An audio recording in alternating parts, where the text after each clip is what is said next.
Welcome to another episode of Whitetail Rendezvous, coming to you 6 days a week as we interview whitetail experts and hear their traditions and personal stories of the hunt.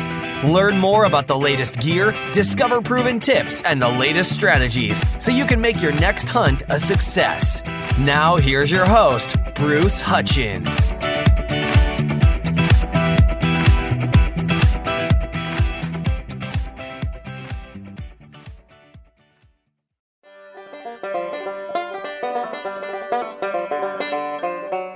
Welcome to another episode of Whitetail Rendezvous. This is your host, Bruce Hutchin. We're heading out to the East Coast and DRock Clarke, and he is Mr. East Coast Bowhunter.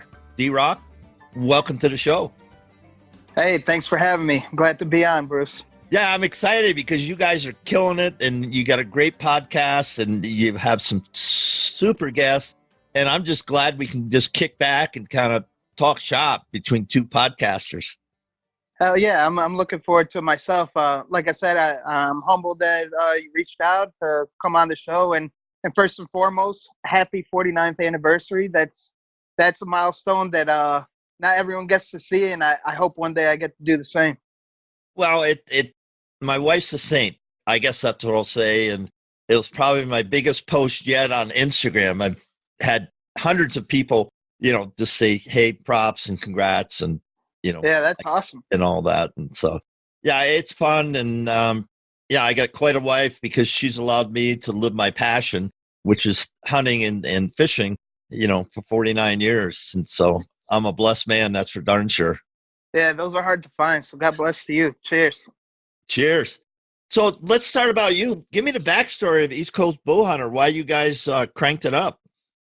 Well, it all started, I want to say, I've been low-key kind of off the grid a little bit and really putting foundation. So this way, once we came to light, it'd be something to be said. And not just another podcast is just trying to come out. And not that I discourage anyone from doing so, but I just wanted good foundation. And I want to shout out my co-host, Trev, East Coast Trev. He's a hard worker. He's a fisherman. He couldn't make it tonight. So hopefully down the road, maybe you could have him on an episode. Love to. And basically where it started from is I was building that foundation and I had enough backing to kind of start, making my face known and my name be known. And my first appearance was on Working Class Bowhunter. Shout out to Kurt Geyer and the boys out there in the Midwest. He's actually our title sponsor. It's the first podcast to sponsor another podcast. Wow.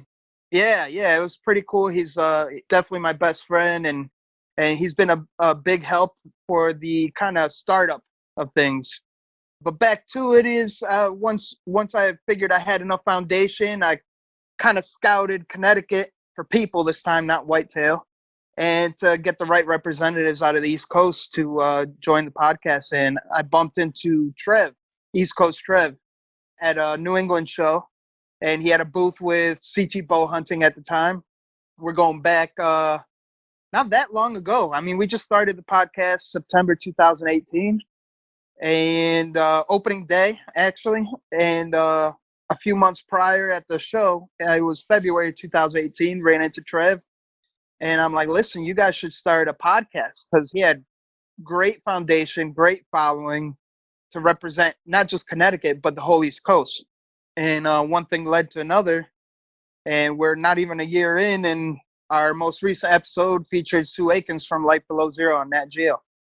So it's been trucking along pretty quickly. That's great.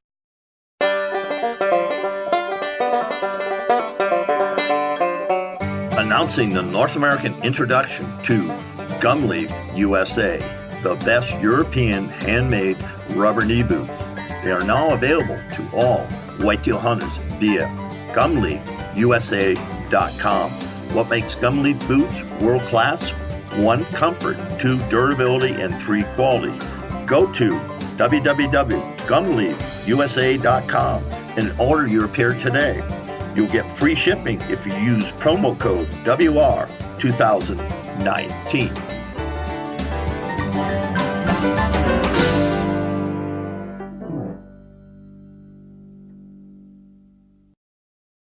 So that's a little bit of the backstory. Now let's talk about your hunting backstory. Where'd your hunting tradition come from? Well, I'm glad you asked. The only American out of my Mexican family, all my siblings and my mother were born in Mexico. My father was born in New York, but he went to school in Mexico. Down in Mexico, my family's pretty well set off, and my grandfather would always take me out to his ranches and we'd go hunt there. Showed me the stick and string and how to shoot as a young lad. I was born in Iowa, West Des Moines, Iowa. When I was about 3 years old, we moved back to Mexico. And that's when I started hunting down in Mexico. What part? Monterrey, as they say in America. Okay, and so is that on Pacific or is that on the Gulf or the Caribbean? It's actually somewhat central east Mexico, north part, about 3 hours south of El Paso, Texas. Okay. So I started hunting there, and my father is a marine biologist, computer engineer, and he was definitely not a hunter, definitely not into power sports. I'm everything he wasn't. He played ball a little bit, but I was the football star, played for Syracuse for a little bit, and I just wanted to be kind of outdo him, so to speak, because he was always, I guess, highly sought after. All his buddies he was always busy. All his buddies would ask him questions. He would always have the answers. So I always looked up to him, but always wanted to show him that I could be better than him. Kind of competitive nature, I guess. Sure. Between father and son. So when your grandfather took you out, now what did you hunt? Did you hunt javelina or you hunt mule deer, or what did you hunt? Never deer, never big game. It was mainly just rabbit, small, kind of like grouse-like birds, or never got a chance to shoot ocellated turkey, which that's going to be a bucket list of mine. Just random, smaller critters. Once I started hunting big game, we'll fast forward a little bit, around, I want to say directly after high school, I moved to Louisiana. Actually, it was right after Syracuse, as a matter of fact. I moved to Louisiana, lived on Fort Polk with my brother on base. He was in the service for the Army. And I would frequent the swamps down there, and I bow hunted gator a lot down there. That was a fun task, and definitely a learning curve for sure, because I messed up a lot bow hunting gator down there. Yeah, never done it, and I don't know if I would. I think it'd be fun. If you don't mind mosquitoes, then I would highly recommend it for sure. Yeah, because it sounds like fun. So you're down there, and then how did you get up to Connecticut, where you are now? Well, I went to school in Connecticut, graduated actually through elementary school, all through high school in Connecticut. Oh, you did? Okay. Yep. Our family moved back from Mexico to Connecticut. My father wanted to have his own business. He was always kind of like an entrepreneur, wanted to work for himself. I kind of cursed him because we were, like I said, my family in Mexico was well set off and we had it made down there. So to move from there and then come back to America and kind of start from scratch, I was kind of upset at first, but then all the friends that I was making right away, it made it worthwhile. And all my friends, I grew up in Naugatuck, Connecticut, and it's about as country as you could get for Connecticut, just like Coventry, East Coast Drive out there, and my other co-host, Ryan. There are a bunch of hillbillies out there, too, from Connecticut, believe it or not. Now, Coventry, are you talking about Coventry in Rhode Island? Coventry, Connecticut. Okay. It's about no more than an hour drive from Rhode Island, maybe even shorter, actually. Yeah, because I grew up and I was born in Providence and lived in Foster Center right on the Connecticut border. And that's where I started hunting when I was 10 years old. Oh, right on. Right on. So you hunted some big whitetail back then too, then? No, I shot grouse and caught trout and raccoons and rabbits. But nice. There was very few deer. You know, you got to think back in the 50s. Yeah, that's true. There weren't a lot of deer in Rhode Island. I saw some, but I was way too young to hunt. Rhode Island's booming for whitetail right now. Is it booming. Really? Yeah, it's insane. I don't want to give all the hot spots, but New England has a lot of sleeper states. We kind of keep it on the hush out here because everyone's focused on Midwest, so let everyone go out to Midwest. Yeah, because my uncle had a little farm down in Coventry, Rhode Island, and my cousin still lives there. My other cousin died. My other cousin lives there. Maybe I should call him. You should, if you're trying to get at it again. You know, they got a couple hundred acres. One of my buddies out in Rhode Island won the National Whitetail Championship out of his sector out of Rhode Island. Oh, my goodness. Yeah, it was big boy. Big boy. I'll have to call Henry. I won't say his last name, but I'll have to call him because his dad, that was the first whitetail I ever saw shot, was when I was a little kid. A buck came out on the ridge, and we were doing something in the yard. He was a farmer, and they had a farm, and he said, "Go get my 45-70." So I went and got it and took it to him. And nice. Call up good old Hank and definitely venture out there if you get the chance. It'll be good. It'll be good for sure. Yeah. Well, that's interesting. You never know what you're going to find out on podcasts. So the hunting tradition started with your grandfather, then you hung out in Connecticut. Now, did you hunt in high school, or when did you really start archery hunting whitetails? Well, I'm not proud of this, but like many young folk, we just go out and shoot our bow and kind of learn more on squirrels and stuff. And in Connecticut's pretty tough. I mean, you have to wait till you're 12 years old to be licensed to hunt. And that was kind of the bigger deterrent for me. Didn't stop me from shooting stuff when I was younger. Again, probably shouldn't have done it that way, but I was all self-taught mainly, me and my friends. And I'm mainly focused on critters and varmint, which was a ton of squirrel and a ton of rabbit. And once I was of age, started hitting up the turkey and focused on that mainly. Picked that up all through into high school. Never even dawned on me to go into whitetail game, only because I was really focused into football. And that was my dream at the time. And mixed with power motorsports, I was always on two wheels, if not a quad. And that was kind of my upbringing, but I always loved to shoot, and we would always shoot just for fun. So as far as hunting, it was mainly turkey is the biggest I ever got. Again, going back after college, moved down to Louisiana with my brother, and that's when I started venturing more into hunting, because I realized that, well, basically reality smacked me in the face, and I blew out my knee, so football was done, went back to what I was good at, which is fixing cars, and got back to my hunting roots. And down there was nothing but turkey and gator. Again, never even dawned on me to hit up the whitetail. And that all started, well, fast forward, I mean, it started 2017 here in Connecticut. My buddy, Jay Grenier, he got me onto it. And unfortunately, the first whitetail, I say this out of most respect because there's nothing wrong with it. My first whitetail down was with a crossbow. I wanted it to be with stick and string, but I was in a car accident that I just couldn't. I couldn't draw on a bow. So my first whitetail, it was actually opening day. Opening day, I took down a doe with a crossbow. And I call it luck because my very first season hunting whitetail, I got 6 down. What? So, yeah, I was hooked. Holy Hooked on it. Right. Were you hunting private land or public land? This was public land when I first started. I became obsessed because, again, my buddy Jay opened me up to the whitetail world, and I'm one of those competitive dudes that I don't want to be just an average at whatever I do. I want to be one of the better at what I do. And everything I read, everything that I was listening to, that's when I discovered podcasts. There weren't too many hunting podcasts at that time, like 2016. I was kind of prepping myself for it, going into the 2017 season. And that's when I found Working Class Bowhunter, which is our title sponsor for East Coast Bowhunting podcast right now. And just everything that I was gathering, all soaking it in like a sponge.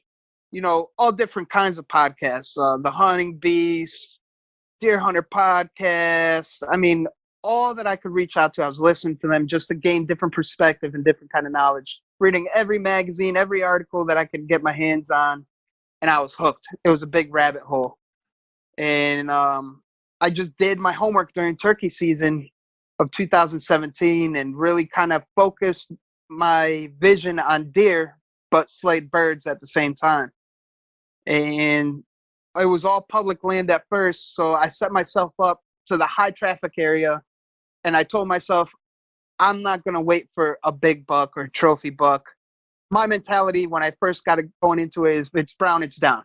As long as it didn't have spots, I need to learn how to kill deer in order to know how to kill deer. That was my mentality going in.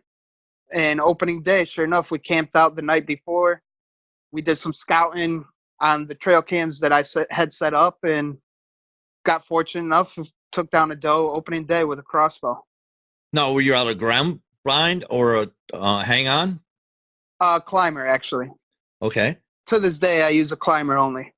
I learned really quickly that you shouldn't cheapskate on climbing or investing in climbers, only because I went inexpensive, because bow hunting is a very expensive sport. And the climber I had was your basic Field and Stream steel climber. So if you're tracking in 5 miles into the woods, no. Yeah, with a steel climber, your backpack, and your crossbow, even a light crossbow at 7 pounds gets heavy after a while. By the time I got to my tree, I was soaking wet, drenched. Luckily, I took enough advice that I went in basically in my skivvies, and once I got into the tree, or got to the tree, I climbed up and then I layered up once I got up there, which wasn't many layers at that time for opening day. It was actually pretty hot that day.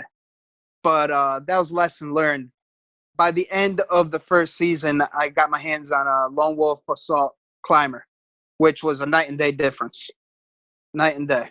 Lighter is better if you're going to be DIY and yeah. and If you're trooping gonna run and gun, either hang on, climber, whatever you're gonna use, you need the lightest, but the best you can buy, but the lightest you can buy. Exactly. I couldn't agree more. Yeah, I couldn't agree more. Yeah, because your steps and everything. You got 3-foot sections. You got 3 of those at least, and then you got your climber, and you're sneaking in, setting up, and then you may move. If you're running and gunning. Right, especially if you're planning on hunting all day. I mean, you're not going to sit in the tree all day early season. If you're not seeing any action come like 10, 11 o'clock, it's time to set up for a new spot. That being said, shout out to my other sponsor, Wild Dad Jink. They're making big moves right now. They're Connecticut based. I'm going to be hunting out of a saddle as well this season. This way, that is the lightest approach. Yes, it is. I haven't done it yet. It is a learning curve, but it's an easy learning curve. It was a lot easier to learn how to use the steps in a saddle than that Lone Wolf Assault. That Lone Wolf Assault, it's almost like an open shot XOP. It's basically the same thing. And quite honestly, my first time ever using that, I didn't know what to do, really. I had to go refrain to YouTube and watch a couple videos and then practice that some. But like anything good and quality, it's going to be a learning curve. Yep, and there's no question about it. Well, you're quite the student. Now, since you're new to this, we got thousands of listeners going to hear the show. What are some of the things that you'd recommend that they pay most attention to for a new hunter? As far as what specifically? For archery hunting. For archery hunting, well, I'll definitely start with quote unquote, go shoot your bow. That's working class bow hunters' number one slogan is go shoot your bow. For a new hunter, if you're going to go into bow hunting, that's the number one priority. Doesn't matter what bow it is. Use whatever you get your hands on and make sure it works for you. If you can hit that target every time, doesn't matter what bow it is. There's a lot of good bows out there, even older bows. So have no shame in your game. But number one, at least, my slogan is 20 shots a day keeps the Grim Reaper at bay. So 20 shots a day, make sure that you get it in. And then this way, once it comes time, it's going to be natural reaction if you don't get buck fever. Because even the best get buck fever at times. Yes, they do. And going off of that, piggybacking off, going shooting your bow, is definitely invest. If you get an opportunity to invest in quality, do so right off the rip because you'll save yourself some money off the giddy up. versus trying to consolidate and be with inexpensive equipment, because you get what you pay for. That slogan didn't come from anywhere. So if you have opportunity to get solid equipment, jump on it. And there's nothing wrong with buying something used or hand-me-down, because quality is quality. It's built to last. Practice is everything. If you're going to be shooting out of a ground blind, practice shooting out of a ground blind. You're going to be shooting out of a tree, practice climbing, whatever it is, either climbers, sticks, or saddle hunting. You just need to target shoot off season using those same methods. So this way you visualize yourself doing it, and then you go and do it, you practice it, and once it's season, it's all natural reaction. Less thinking, more doing. And I would agree to that. I know some people have a telephone pole in their house, in their yard, 20 foot high. Right. And then they put their targets out 10 yards, 20 yards, 30 yards, and basically 40 yards. Because a 40-yard shot in the woods is a long way. I mean, yeah, you typically don't get them. But when you think about that, then you get the angles down, then he wears his clothes that he's going to hunt with too, if it's early season, middle season, or late season. And then, so that way, exactly what you said, he's comfortable no matter what season it is or what shot angle it is, he's comfortable. Correct. I couldn't agree more. And the best thing that I learned, me playing football almost half my life, practice shooting without a rangefinder. So your body and mental stability, especially with your vision, can incorporate the yardage without that rangefinder. Because you never know. You might fumble your rangefinder, or you might not have time to use it, and you have to shoot. This way you're already, and the best way to do that is 3D shooting. If you could get on a 3D course, do it, and try to shoot or go through the 3D course without a rangefinder. Most places won't let you if you're actually competing. But that's probably the best thing that's helped me be successful the past couple seasons is 3D shooting, not using the rangefinder. So this way, when you're in the woods, you could be sitting in your tree, your ground blind. If there's no action going on, whip out your rangefinder, start ranging certain points, certain landmarks. So this way, okay, that big oak over there is 20 yards. That mountain laurel in the back, that's 30 yards. So this way, if you do see a critter and it catches you off guard, right now, boom, you already know where the yardage is and where to hit. And so many people don't, I call it firing solutions. They don't set up, they don't get in a tree stand and then figure out, okay, how many slots can I shoot and how far are they? What's my furthest distance? And then have that. And so if a deer comes between you and that place, you basically know where they're coming, from. And I recommend that to people all the time. It says, hey, when you get settled, get everything set up in your stand, then pick out 3 or 4 points, wherever you think a deer could come through, make sure you know that yardage, and then forget about your rangefinder, because that's the last thing you want to do is be fumbling that, and you got a buck in front of you, a doe in front of you that you want to harvest. Exactly. And you know what? You remind me of my last kill of 2018. It was a 3-year-old buck, broken antlers. We've had them on trail cams, East Coast Trev and I, we've had them on trail cams. Big bodied buck with a smaller rack. Probably, if I had to guess, maybe in the 120s, low 120s. I don't even think if he would have made Pope and Young, I would have been surprised. I'll put it that way. We went this was actually a private spot. We went kind of tag teaming, and East Coast Trev went on top of the ridge, and I stayed towards the bottom. So this way, we covered kind of both areas. This way, going in, if one were to push deer one way or the other, someone else is going to get lucky. That was my day. I went into a tree, no lie, set up. It took me maybe 10 minutes to set up.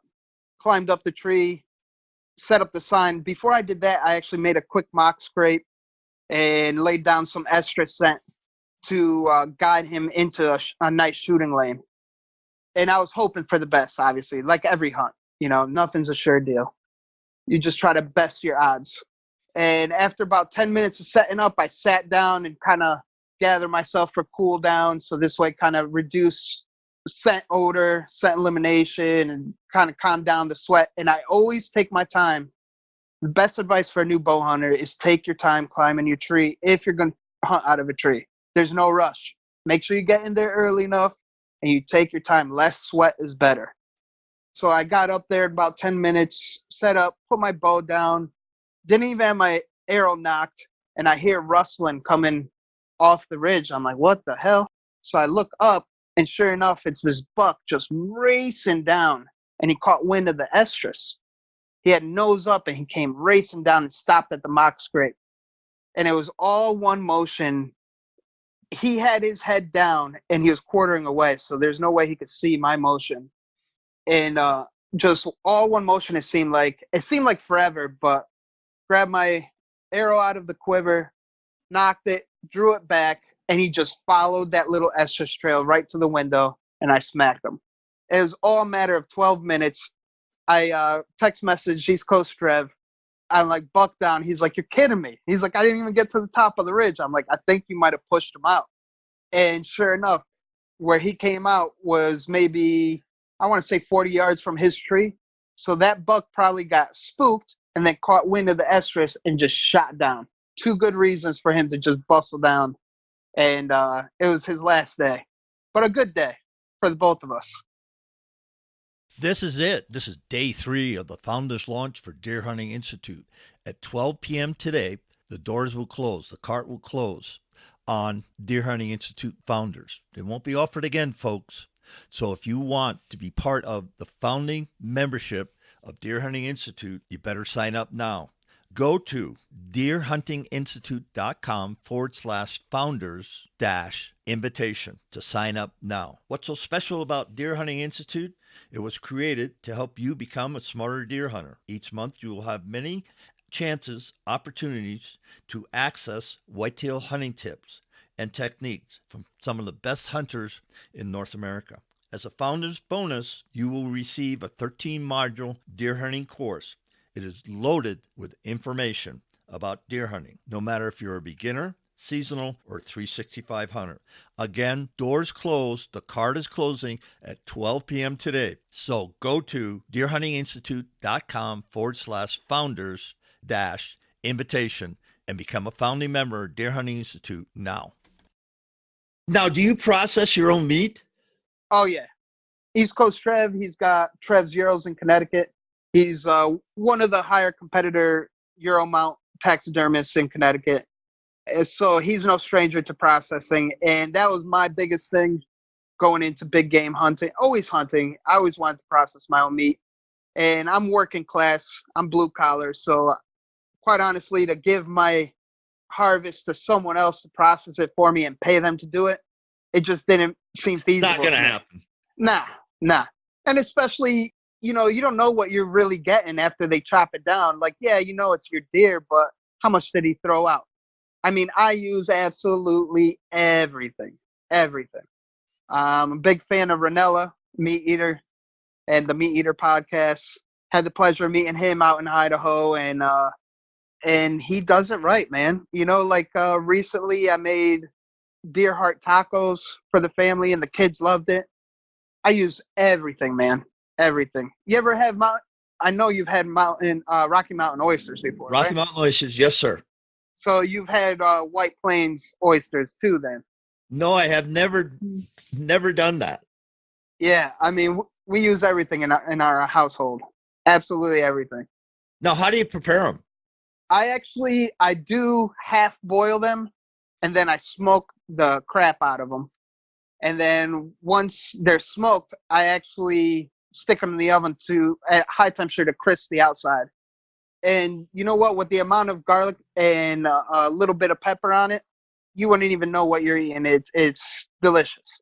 Yeah, you just slice them up then and have at it. Yep, exactly. You familiar with Vietnamese noodle soup? Yes. Like pho? Yes. Pho? Well, if you're having meatballs in your pho, that's Rocky Mountain oysters. Is it Just so really? you know, it really is. So that's They must get them from tidbit. cattle, though. Oh yeah, without a doubt. I imagine they go the inexpensive route. They talk about a culture that uses everything. Yeah, for sure. Yeah. There's a lot of people that I've heard don't even eat the inner tenderloins, or they give it away because it's too close to the gut bag. And What? to me, I thought, yeah, to me that was absurd. I was like, if you ever give them away, I'll take them. You kidding me?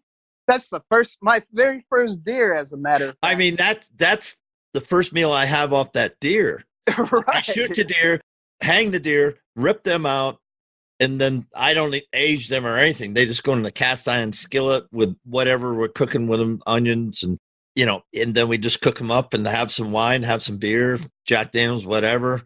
Right, Salad, new potatoes. I mean, it's just unbelievable because it just melts in your mouth.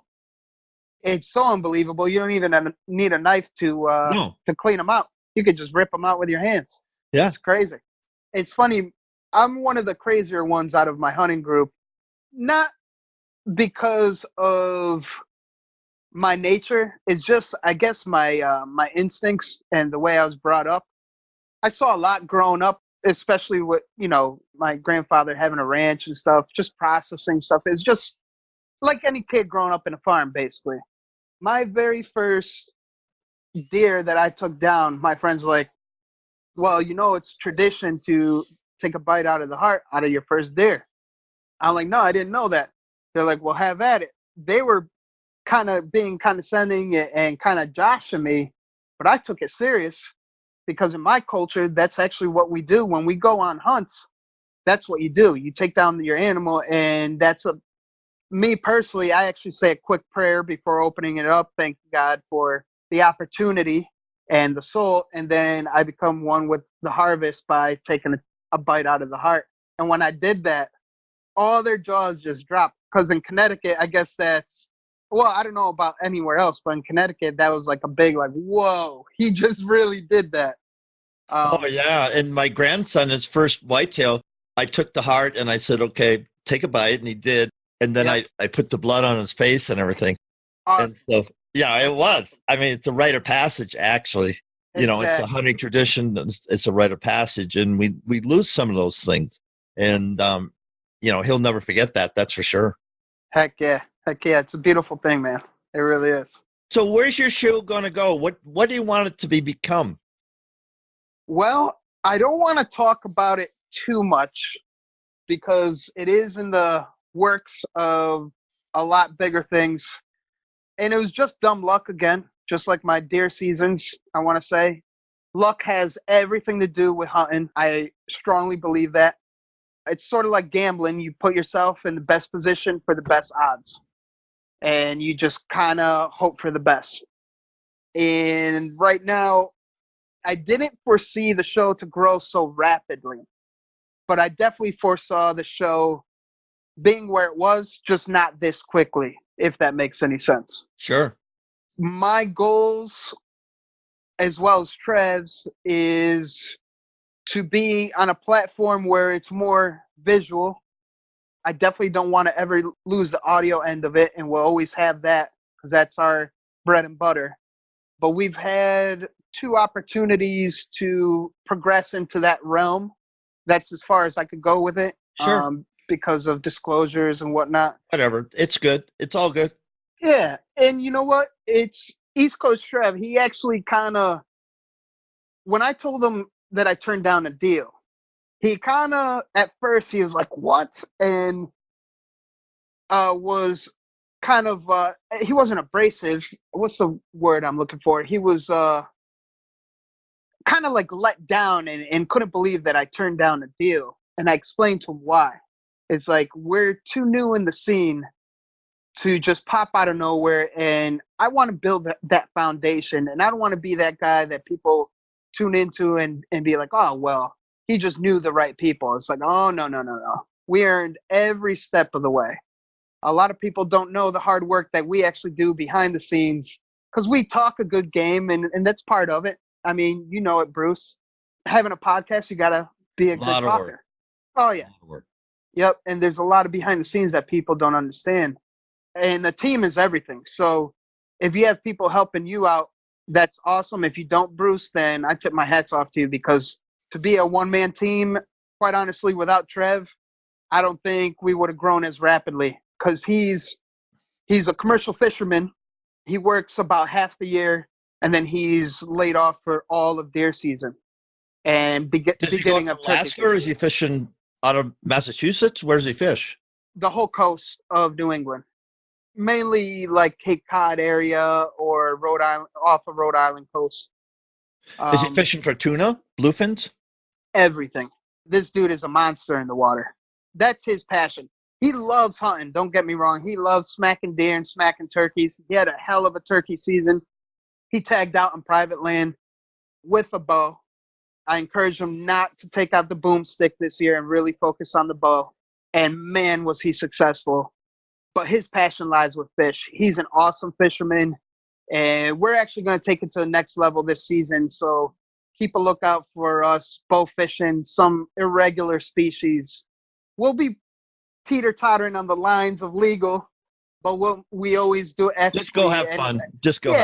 Yeah, exactly. It's always a question. Well, is that legal? They always ask, but we do our homework to make sure that we don't get into any trouble. Although we could be known as troublemakers, we're lawful, law-abiding troublemakers. That's funny. I can't wait till I get out there and mix it up with you guys. I really look forward to that. Yeah. We talked in the warm-up. I do have a cousin out there. I haven't seen him for a long time, but, I need to go visit him, and I need to, spend some time with guys like you, because that keeps me young. No question about it. Heck yeah, man. You're more than welcome. We know plenty of spots out here. So get a hold of your cousin Hank and make it happen. Well, we'll do that. Do you have any questions to me? Because I'm about to wrap up, because I got to take my wife out on our 49th anniversary date. Oh, right. I want to be sensitive to that. Well, before I have a question for you, what I was getting at is Trev is my playmaker. I always tell my role in the hunting industry, I've gained the name the Podfather. And the main reason being is I always put my key players out in the field. I'm more like the coach. I'm typically in my hunting group that I'm affiliated with. I'm typically one of the older gentlemen in the group with the youngest heart, mind you. And I want my key players out there. I want them to succeed. I want them to be in the spotlight, because you know what? I want to be known for the person that made it happen for them. Not to take credit for it, but just be the recognition end of it. That's it. And the perfect analogy to put is at the end of the Super Bowl, who's getting the bucket of ice thrown on them? That's who I want to be. Because the fame, that's not for me. I want to see my friends and my family succeed. So this way, that's what makes me happy.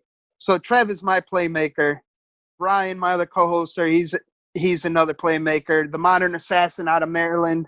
Got him hooked up with Tech Driver TV on the Pursuit channel. Made that happen. Shout out to Nick Albanese out of New Jersey on Tech Driver. Awesome guy. Yeah, he is. We're strong advocate of East Coast, strong advocate of Zeus Broadheads. They're not our sponsor, but we are loyal to East Coast. Yeah, you got to be loyal to Nick. I mean, he's done so many great things in the industry. Oh, yeah, without a doubt. He's genius. He'll be on the podcast soon as well. He smacked the bear in Canada. So good. Yeah. So my question to you, though, is what brought you to the podcast realm? What made you kind of pursue that when you first started a few hundred episodes ago? It's pretty simple. I killed my first deer in 1966 in the same farm I hunt today. And, I started hunting whitetails, and then I hunted all over North America. And I've been blessed to be able to do that. And so in 2014, I came back from being gone for a month or so hunting whitetails. And I had a buddy that was on Safari Club International local board, and his name's Bob Rourke. And he said, "You're going to be a podcaster." I go, "What?" And he's an entrepreneur. He does a lot of different things and very successful gentleman. And I said, "What?" And what year was this, Bruce? 2014, December, 2015, January. Nice. So it was back then. So I go, "What's a podcast?"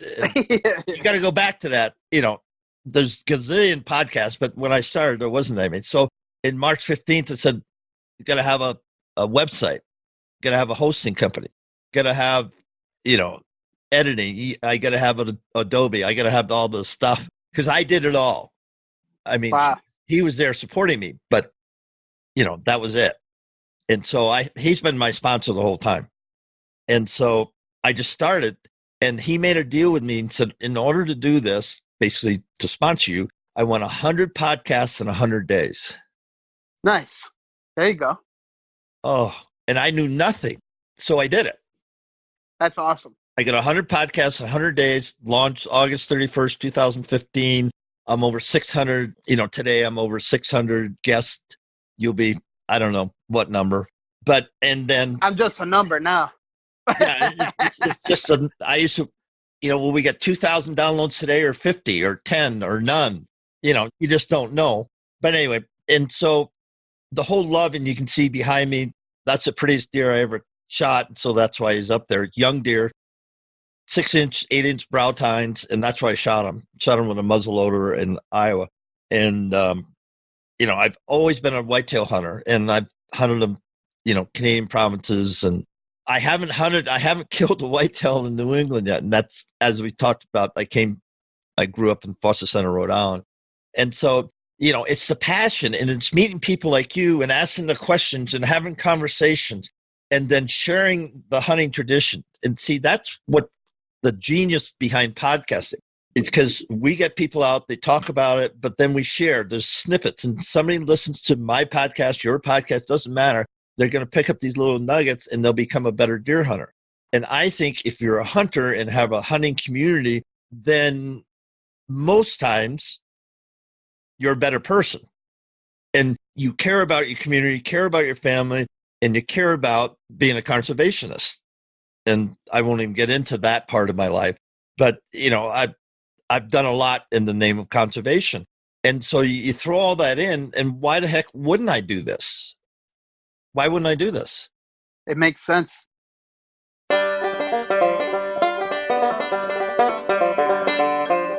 Hey, thanks for listening to the show tonight. Before we go, can I take a moment and say thank you? Listen, as we started the Whitetail Rendezvous podcast journey, we had no idea what to expect.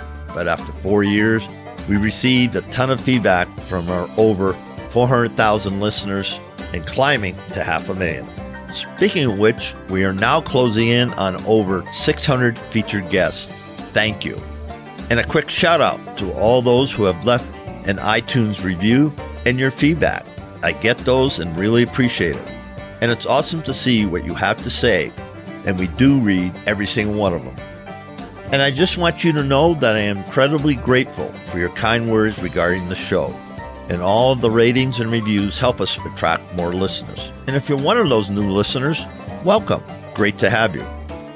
By the way, if you haven't taken the time to rate and review our show and like the Hunting on Private Land strategy on how to get permission to hunt a private property, go to whitetailrendezvous.com as a special gift for just rating and reviewing our show. When you get there, look for the start button to get the details. Listen, I'll share you the top technique from some of the top hunters in the country on how do they get permission to hunt on private land. I'll share with you the exact techniques they use to get permission. As my way of saying thanks for rating and reviewing the show on iTunes. So join us next time. And remember, we're all on this journey together, learning, sharing, and becoming 365 hunters.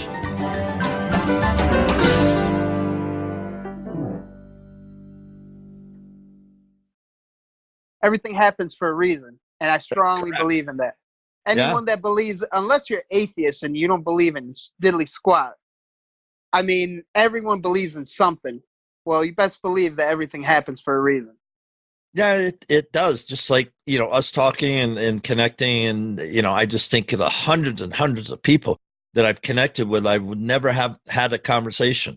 Like we said in the warm up, it's just like sitting in your living room or office, wherever you are. And we're just hanging out, talking about your career and what you're doing and hunting deer and, little this, little that. And I've got some, shows. I get Dan Infeld on and I just shut up and say, okay, Dan, how do you hunt swamp bucks, and don't say Actually, anything. stay tuned to that. I had a conversation with him last night, actually. He might be popping on real soon too. So Yeah, he's an incredible guy, but he's a genius at whitetail hunting. But as he's grown, we did a 3-part series one night. We're on for an hour and a half. and we talked about the cost of hunting. And he wasn't saying about the dollars. He was saying to your family, because he was a maniac. I mean, absolute maniac when he was getting started. He told me one story, and you'll hear it on the podcast, so I'm not telling tales out of school. He once told his wife he had to go back to the shop or something. He forgot something and went deer hunting. Yep. Oh, yeah. Yeah, he did a lot of sacrifices young. He talks about that. And he's one of my favorite guys. I do not know Steve Ranella. I'd love to have him on my show because, you know, he's taken another level. I talked to Aaron Snyder the other day from Karafu,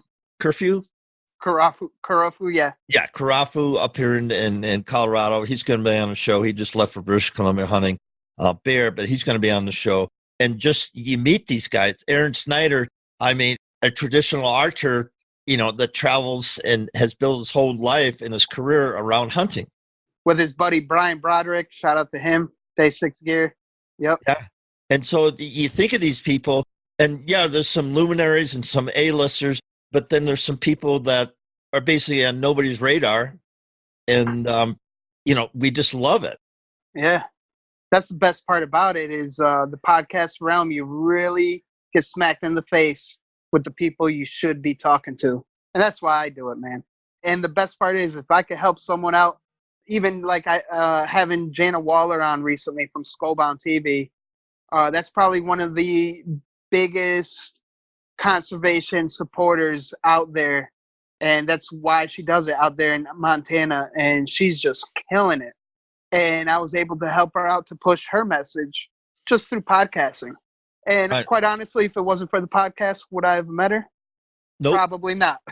Probably not. And we had tons to talk about because of hunting and conservation. And that's the beauty. That's the beauty of it. Backcountry hunters and anglers are going to be on next week. Sweet. Yeah, and so, you know, that's what I mean. We serve a lot of purposes, and, you know, that's why I do it. And I'd love to be on your show, you know, whenever you want to book me on, you know. Yeah, for sure. I'm looking forward to that, without a doubt. Without a doubt. Because the stories never end. I know. Just be ready, though. Just be ready because we usually go for right about an hour, but our record hit was, I think, 3 hours and 24 minutes, one episode. Oh, my goodness. Dan and I did 3 shows, but it was an hour and a half. So it was half an hour per show. Oh, sweet. Oh, before we close out, I have to do another shout out. Okay. Because there's nothing wrong with a celebratory drink after harvest, or if you're podcasting, just shoot whatever. We're sponsored by Shabeen Brewing Company, so here's a microbrew. Yep, craft beer. Shabeen. All right. Well, DRock, man, I gotta go. No worries, man. Enjoy your night. And this has been, you know, I love people like you because you're who you say you are. I appreciate that, man. And that's the key. Hey, here's a book that's coming out. I've got a friend that I found him. He got attacked by a grizzly bear a couple of years ago, lived. And now he's got a book coming out called Wild Awakening. It's on Simon Schuster. It's going to be, I think, the 26th of June. Look for that. All right. Look for that book. Shoot me a text after this. Yeah, Greg Matthews is the guy's name, and Wild Awakening, because it's just, he sent me the book last night, and I read it. It's about 250 pages, so it's an easy read. Yeah, it's a short book, yeah, it's a short book. But, I mean, how he survived what he survived it's a miracle. That's awesome. Just an absolute miracle, and you're going to go, no way. At the same token, speaking about bear attacks and miracles, I encourage you to tune in to my latest episode with Sue Akins, because she talks about the very same thing as well. Yeah, she's no stranger to bears herself. But yeah, I'm definitely going to look out for that book. I'm excited to read it. Yeah, Wild Awakening. So, folks, I got to go. My wife is waiting for me to take her out on our date. So my apologies to her. We're good. But DRock, right, cool. Thank you so much for being a guest on Whitetail Rendezvous, and this is not the last time that'll happen. Word up. Appreciate it, Bruce. Stay stepping, stay slaying. Thanks for joining us. Be sure to tune in tomorrow for another episode of Whitetail Rendezvous, where you can listen and learn from the experts so you can be more successful on your next hunt. Until next time, listen, learn, and succeed.